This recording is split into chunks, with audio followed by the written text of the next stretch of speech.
Good morning, everyone. Good morning, ma'am. Good morning, ma'am. How was your second sessional?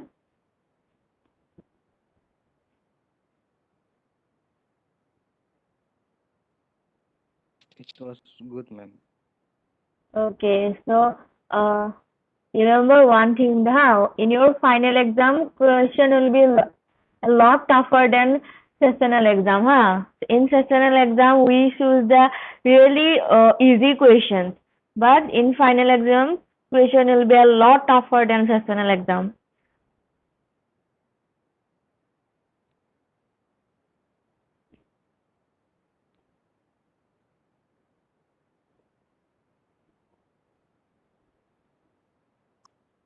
Ma'am, the Okay, semester exam will be huh? online, right?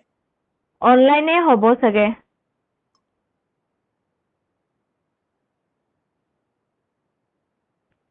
Okay, we completed magnetic effect of current, then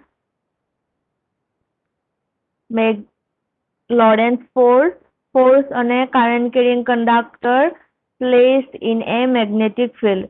Okay, so today we are going to start electromagnetic induction.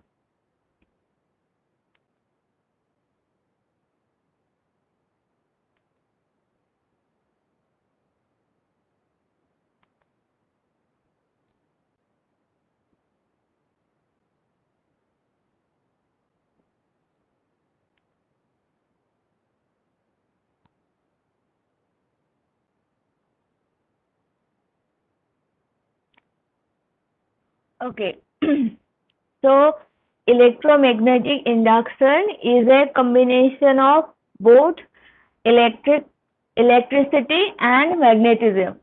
So, first of all, you tell me what was electric field? What was electric field? We have discussed that before, now.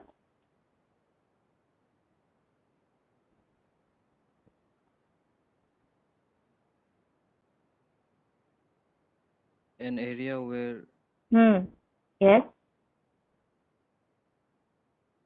charge can attract each other or repel each other. Yes. So, area around a charged particle up to which it can attract or repel another charged particle. So, that was electric field. Similarly, in case of magnetic field, the area around a magnet up to which it can attract or repel another magnet. So, in case of magnets, we can say a magnet will always attract another magnet because in case of electricity, there are two types of charge, positive and negative, right? Positive, positive repel, negative, negative repel, and positive, negative attract. In case of magnets, there are two poles, north pole and south pole. But in a magnet, both south pole and north pole present in the same magnet. So we can say in case of magnet, the area around the magnet up to which it can attract another magnet. So north pole and south pole present in the same magnet, and if we divide if we cut let us consider a bar magnet, and if we cut the magnet in between, but still the pieces will have positive and north pole and south pole in them. So every magnet has north pole and south pole inside them. So North Pole, similarly as electric field, North Pole will repel, South Pole attract, and South Pole also repel. So electricity and magnetism, electromagnetic induction is the combination of both electricity and magnetism. So, electricity and magnetism were considered separate and unrelated phenomena for a long time. In early decades of 19th century, experiments on electric current by Ørsted, Ampere, and a few others established that the fact that electricity and magnetism are interrelated. So electricity and magnetism are interrelated, but how? They found the moving electric charges produces magnetic field. For example, an electric current deflects a magnetic compass needle placed in its vicinity. So, we know that moving charges produces current. Okay, so if the charges are moving from negative to positive, then current will produce from positive to negative. So current always produces from positive to negative.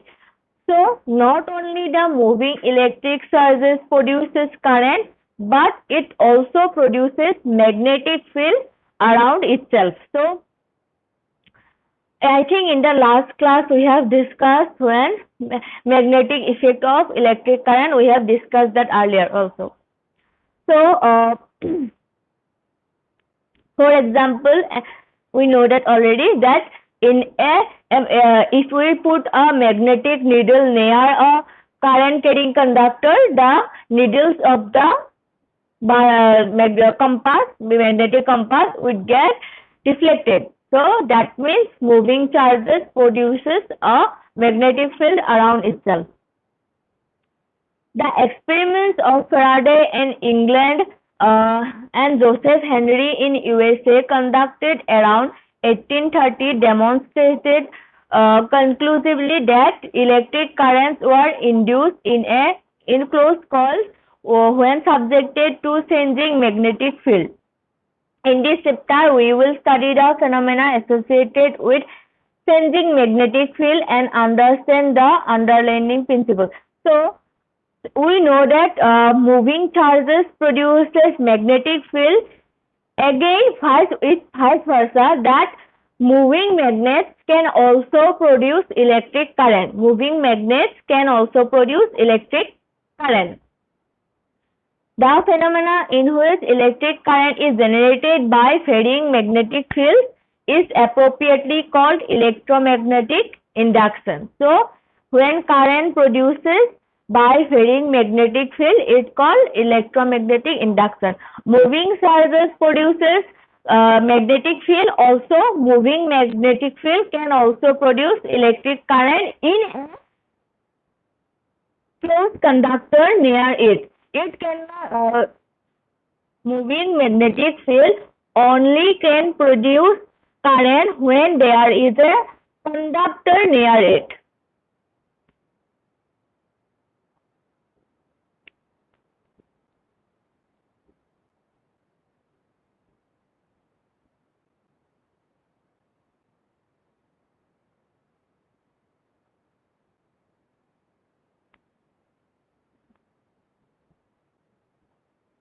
Induced EMF, also known as electromagnetic induction or EMF induction, is produced by voltage in a coil because of the change in magnetic flux through a coil. So, when electromagnetic induction, also called induced EMF. So, if because of a varying magnetic field, if a current produced in a nearby coil, that is called current produced or voltage, right? Or production of voltage. Because of voltage, current produces, right? So production of voltage in a nearby coil because of a moving magnetic field is called induced EMF or electromagnetic induction. See this term, magnetic flux. Magnetic flux means number of magnetic field lines passing through a unit area.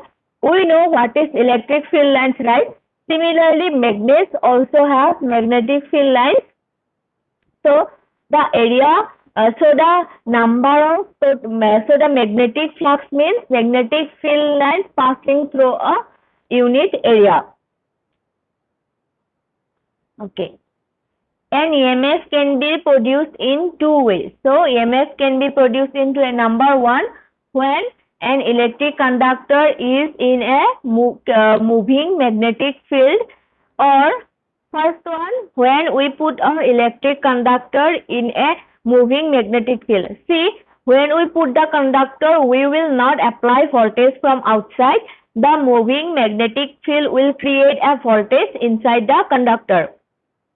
Next one, when the electric conductor is constantly moving within a static magnetic field. So in the next case, magnetic field will be in the same position, but we will constantly move the electric conductor through the magnetic field. So in that case also, a voltage will be induced in the conductor. Many electrical components such as motor, galvanometer, generators, transformer, etc. work based on the principle of induced EMF. So these are the machines which use the principle of electromagnetic induction. So see, when we move the conductor in a static magnetic field, the condition is same as when magnetic field when the conductor is static, but we are moving the magnetic field. The phenomena induced EMF was first discovered by Michael Faraday in 1830s when he moved a bar magnet through a electric coil. He noticed a change in voltage in the circuit. He later deduced that the factor that could influence the magnetic induction as the number of coils. So, the strength of the magnet, the changing magnetic field, and the speed of relative motion within the coil and the magnet. So, these are the factors. The electromagnetic induction was first introduced by Michael Faraday. He noticed when we move a bar magnet near a coil, the coil will feel a change in the voltage or change in the current. So these are the factors which will put an influence in the electromagnetic induction. First of all, number of coils. The induced EMF will directly depend on the number of coils of the conductor. The strength of the magnet, obviously, strength means magnitude of the magnet. The changing magnetic field, of course, current will also, if the changing magnetic field is slower, then induced EMF will be less. And the speed of relative motion between the coil and the magnet. Of course, speed means if changing magnetic field is changing it at a very high speed, then the induced EMF will be high. Again, the magnetic field is static, but we are constantly moving the conductor at a very high speed. So induced EMF is depend on the speed, changing magnetic field, strength of the magnet, and the number of coils of the conductor.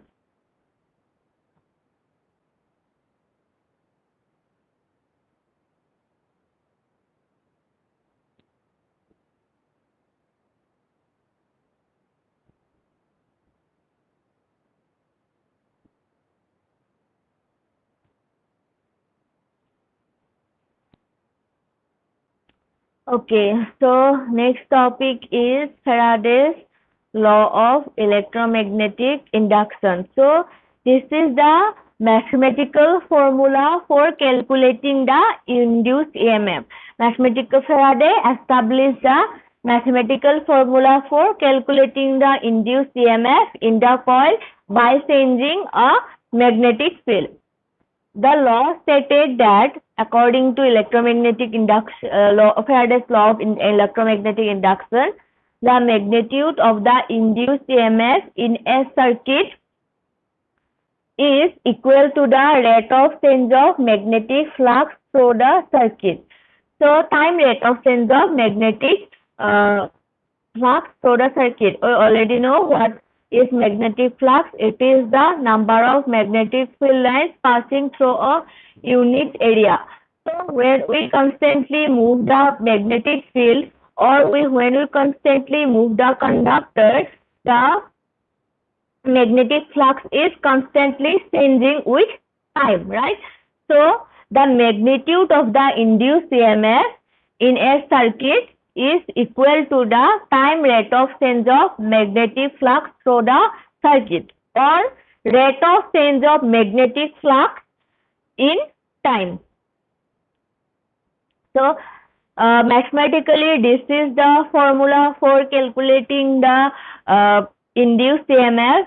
By this is ddt derivation of the this symbol is called phi b. Phi b means magnetic flux. Okay, magnetic flux, phi b magnetic flux, d phi b by dt. ddt means time rate of change of magnetic flux. ddt means time rate of change of magnetic flux. d phi dt means time rate of magnetic flux. Minus sign is used for the direction. Okay, minus sign is used for the direction. So this is the formula for calculating the magnetic flux. This symbol is called E. This is for we can put an E also in this position. This symbol is called induced EMF. So minus d phi by dt.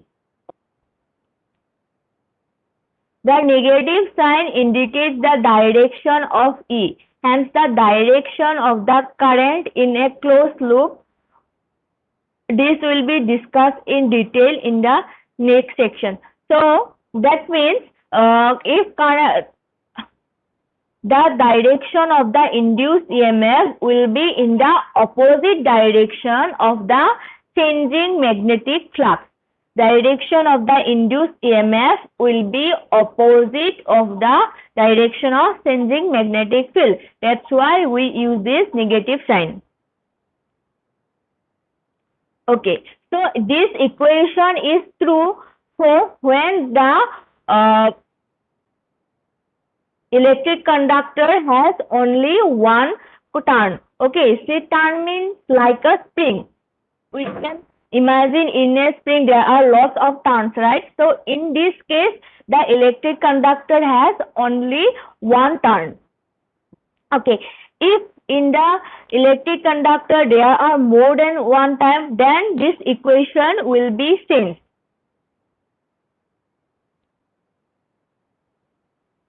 Okay, in this case of a closed of a own coil of n turns, change of flux associated with its turn.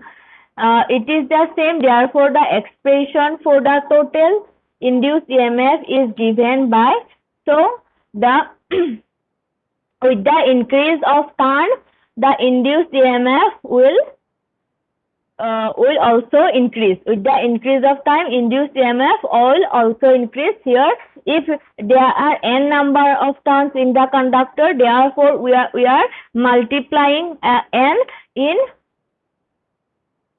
this equation. We are just multiplying the number of turns in this equation.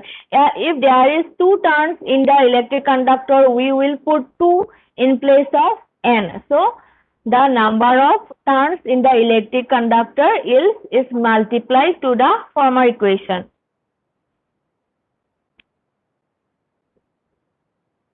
Okay, so the induced EMF can be increased or increased by increasing number of turns and in the closed coil. So if the number of turns increase, induced EMF will also increase. Okay, from equation 1 and 2, we can see that flux can be varied by changing any one of the terms P. So you don't need this part, just do this equation. Okay.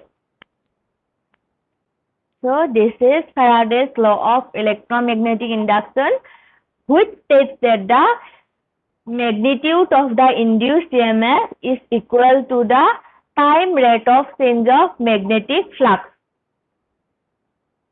phi d represent magnetic flux, ddt represent time rate of change. Minus sign indicates the direction.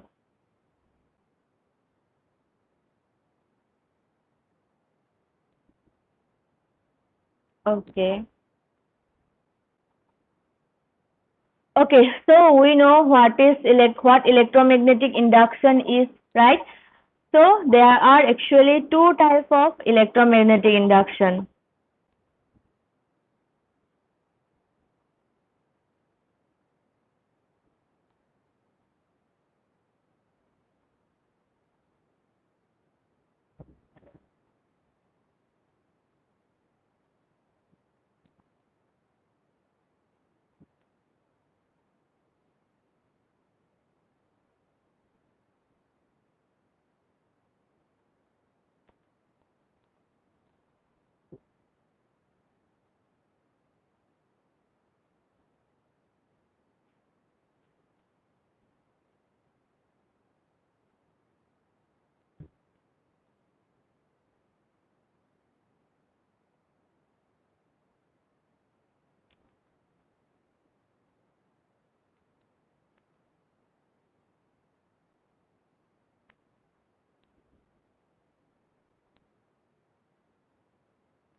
Okay, so two types of induction, self-induction and mutual induction.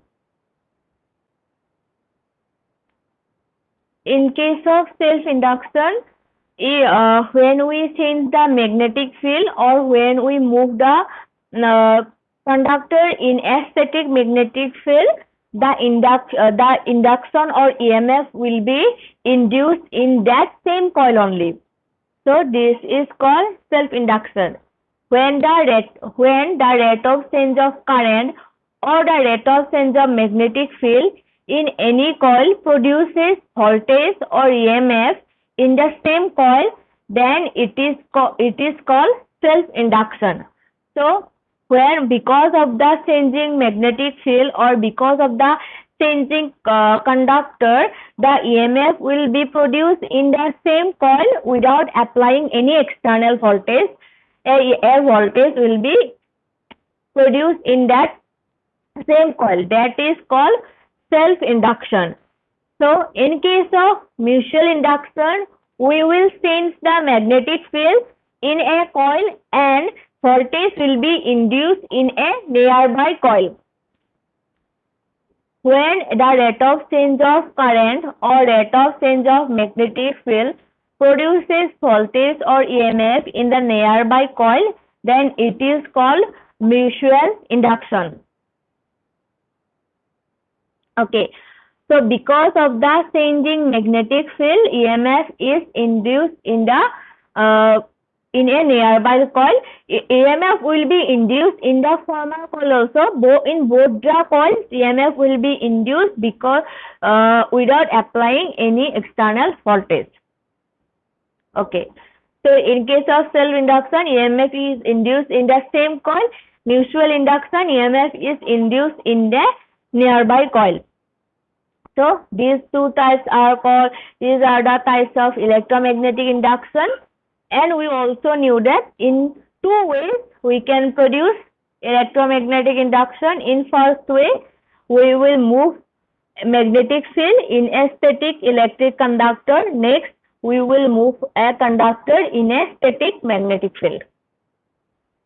So that's all for today. If you have any questions, you can ask.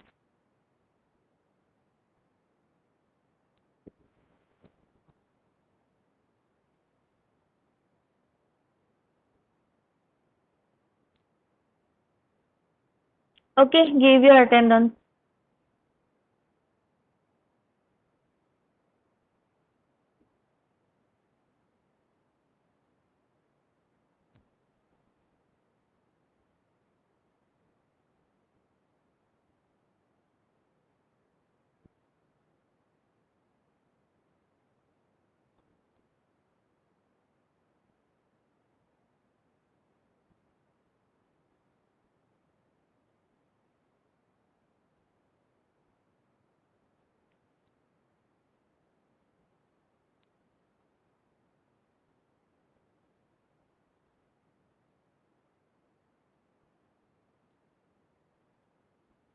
Okay, thank you. Thank you, ma'am. Thank you, ma'am.